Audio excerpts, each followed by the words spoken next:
नमस्कार, मेरा नाम भाऊ तोरसेकर। आप देख रहे हैं प्रतिपक्ष। दोस्तों, 1.5 साल से एक मामला हम सुन रहे हैं। वो मामला है शिवसेना में जो 2 फाड़ हो गए थे। शिवसेना में बगावत हुई थी। शिवसेना के एक नेता एकनाथ शिंदे, उनके साथ 40 विधायक निकल गए। जून 2022 की बात है। अब उसको 1.5 साल हो चुका है, क्योंकि मैं बोल रहा हूँ तब तारीख 22 दिसंबर 2023 है। बिल्कुल 1.5 साल हो गया। और उस दिन से आज तक जो 2 फाड़ शिवसेना के हुए, उसमें जो 40 विधायक शिंदे के साथ चले गए, उनको शिवसेना माने, या जो बचे 15 विधायक उद्धव ठाकरे के साथ है, उनको शिवसेना माने, इसका कोई नतीजा सामने नहीं आ रहा है।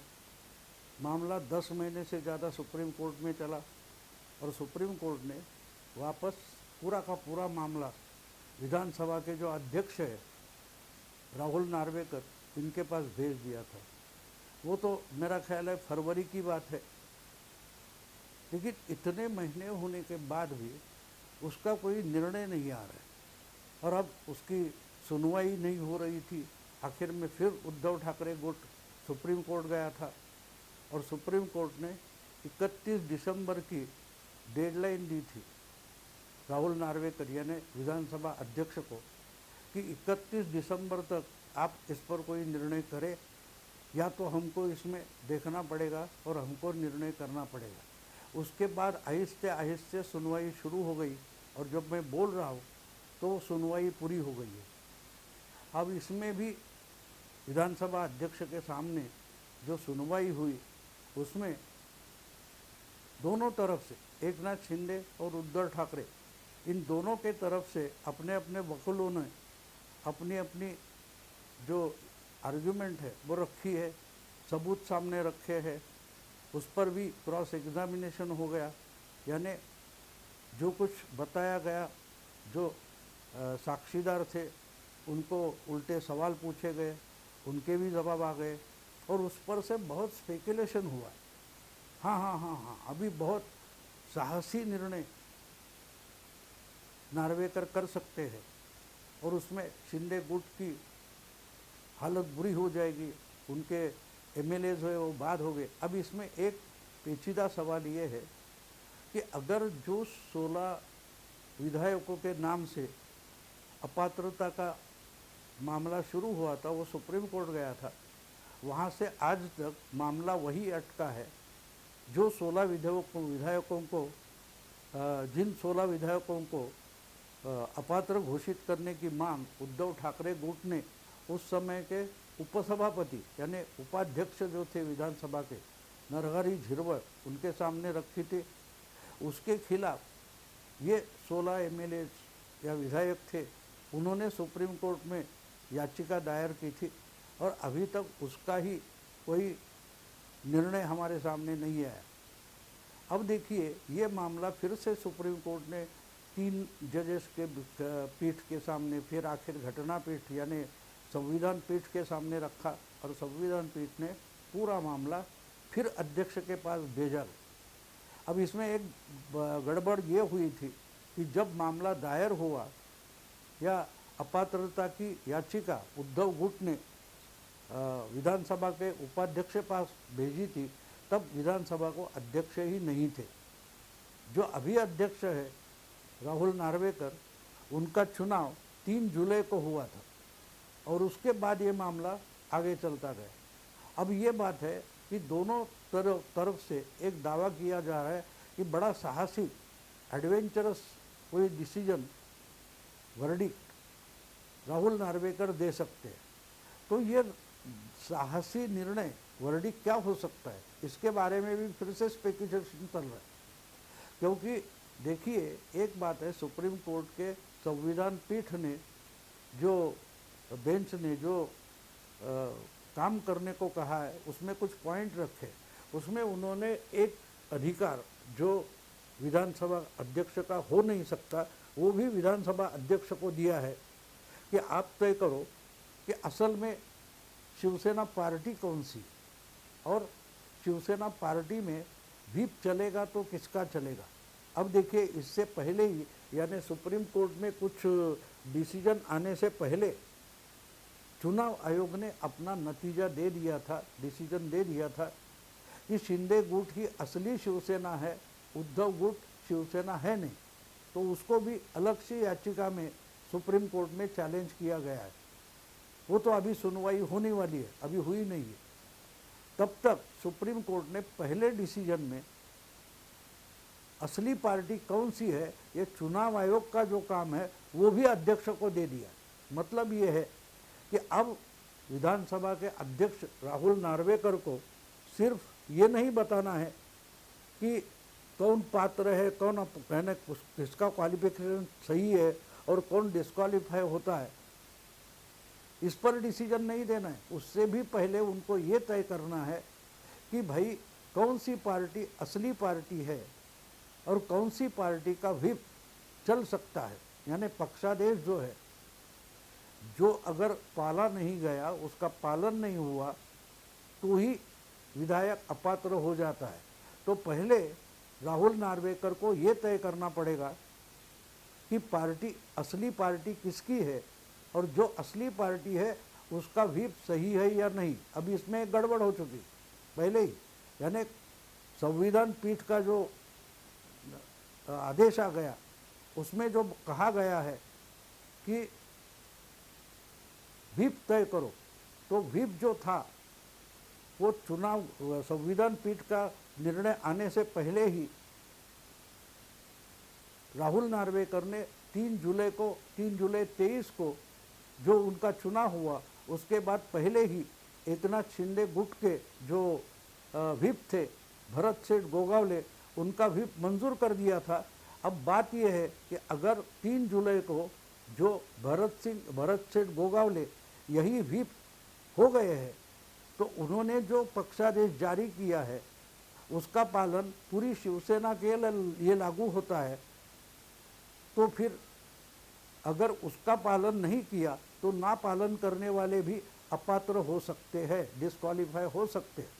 मतलब ये है कि जब तक व्हिप सुनील प्रभु है या गोगावले है, इस पर डिसीजन नहीं होता, तब तक कौन सा गुट अपात्र हो सकता है ये हम निश्चित नहीं कर सकते, यानी अध्यक्ष निश्चित नहीं कर सकते।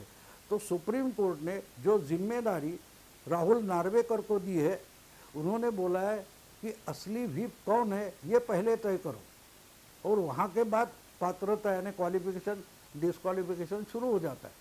तो मामला ये है दोस्तों कि अगर राहुल नार्वेकर ने जिनको व्हिप करके 3 जुलाई 2023 को 2022 को व्हिप घोषित किया है, अगर उनको ही आज भी अगर राहुल नार्वेकर यानी विधानसभा अध्यक्ष अगर सही मानते हैं, तो उनके आदेश का जो 4 जुलाई को विश्वास प्रस्ताव आया था उसमें सरकार की तरफ से वोटिंग करो, ये जो पक्षादेश था वो जिन्होंने माना है वो तो डिस्क्वालीफाई नहीं हो सकते, लेकिन जिन्होंने नहीं माना है वो डिस्क्वालीफाई हो सकते हैं। वो 15 के 15 विधायक उद्धव गुट के हैं, जिसमें खुद उनका बेटा आदित्य ठाकरे भी शामिल है।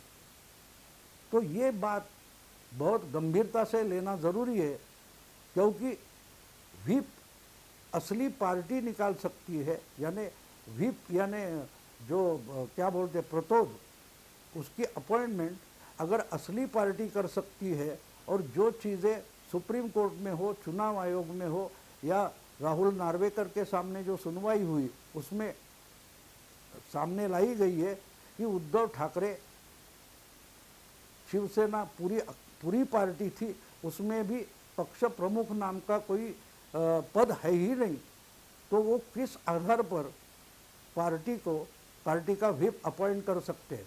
अगर वो नहीं कर सकते तो शिंदे ने जो अपॉइंट किया है, जो पक्ष के विधानसभा के नेता है, जिनको विधानसभा में रिकग्निशन पहले ही मिल चुका था, तो उन्होंने जो व्हीप अपॉइंट किया है वही असली व्हीप माना जाएगा।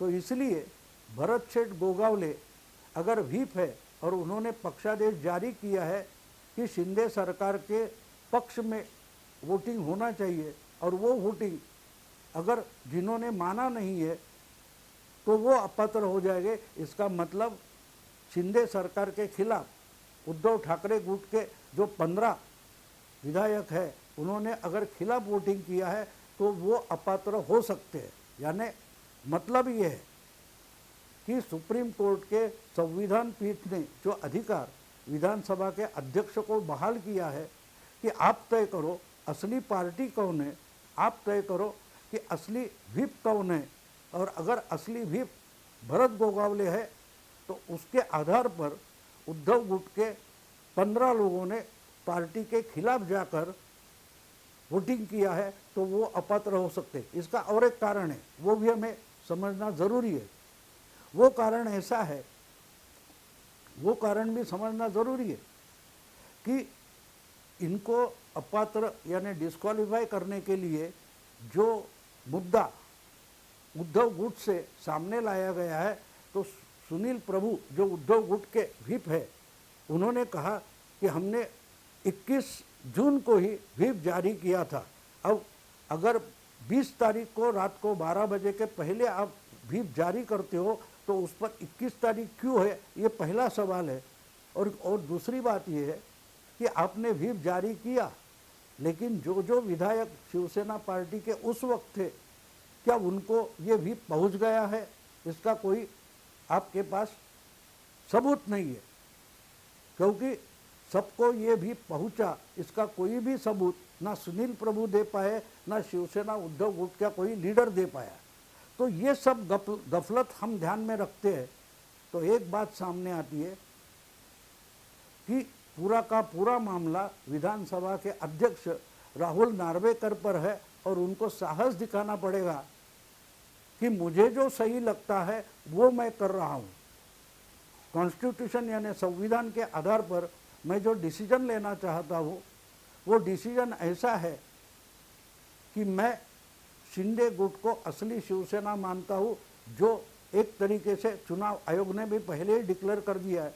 और इसलिए अगर शिंदे गुट का भी सच है तो वो पूरी शिवसेना को लागू होता है, यानी जो 55 एमएलए थे उस वक्त के उन सबको लागू होता है। अगर उसका पालन उद्धव गुट के 15 एमएलए ने विधायकों ने नहीं किया है तो मैं उनको अपात्र करता हूँ। ये डिसीजन राहुल नार्वेकर दे सकते हैं और ये डिसीजन साहसी हो सकता है। बार बार मराठी मीडिया में बोला जा रहा है कि राहुल नार्वेकर बड़ा साहसी निर्णय लेने वाले हैं, तो मुझे लगता है कि ये साहसी निर्णय का मतलब ये होता है कि जो सबकी अपेक्षा है उसके परे जाकर राहुल नार्वेकर कोई डिसीजन ले सकते हैं। और वो अगर डिसीजन शिवसेना गुट के खिलाफ गया तो देखिए कितना बवाल मच सकता है। और ये पॉसिबिलिटी है, ये पॉसिबिलिटी है, अर्थात वो फाइनल नहीं होगा, उसको भी सुप्रीम कोर्ट में फिर चैलेंज किया जा सकता है। पहली बात तो ये है कि सुप्रीम कोर्ट ने 31 दिसंबर की जो डेडलाइन दी थी उससे थोड़ा टाइम बढ़ाकर मांगा था राहुल नार्वेकर ने सुप्रीम कोर्ट के पास, और सुप्रीम कोर्ट ने वो तारीख 10 जनवरी तक बढ़ा दी है। यानी एक बात है कि जितना भी उद्धव गुट प्रयास कर रहा है प्रेशराइज करने के लिए राहुल नार्वेकर को, उससे वो आगे निकल गए। 31 दिसंबर तक करना ही पड़ेगा ये बोला जा रहा था, लेकिन सुप्रीम कोर्ट ने भी उनकी अड़चने मान लिए, और अगर 10 जनवरी तक ये तारीख बढ़ सकती है तो 20 जनवरी तक भी बढ़ सकती है, 30 जनवरी तक भी बढ़ सकती है, और 30 जनवरी तक एनसीपी पार्टी का भी ऐसा ही मामला है, उसकी तारीख है ही। तो इसलिए मुझे लगता है कि अगर इस ढंग से सुनवाई हो रही है, सवाल जवाब हो रहे हैं, तो वो देखकर मुझे लगता है कि इस गड़बड़ में गड़बड़ होने वाली जो है वो उद्धव गुट के खिलाफ जाने वाली है, और उद्धव गुट के 15 एमएलए जो है वो बर्खास्त हो सकते हैं, उनको डिस्क्वालीफाई किया जा सकता है, अर्थात उसको भी सुप्रीम कोर्ट में चैलेंज किया जा सकता है। तो मामला अभी भी सुलझा नहीं है और मुझे नहीं लगता कि लोकसभा का चुनाव खत्म होने तक ये मामला सुलझेगा। तो बात साफ है, बात साफ है। उद्धव गुट के 15 एमएलए भी ऐसे डिसीजन में डिस्क्वालीफाई हो सकते हैं। दोस्तों अभी यार रुकता हूँ, अच्छा लगे तो लाइक कीजिए, शेयर कीजिए, सब्सक्राइब कीजिए। नमस्कार।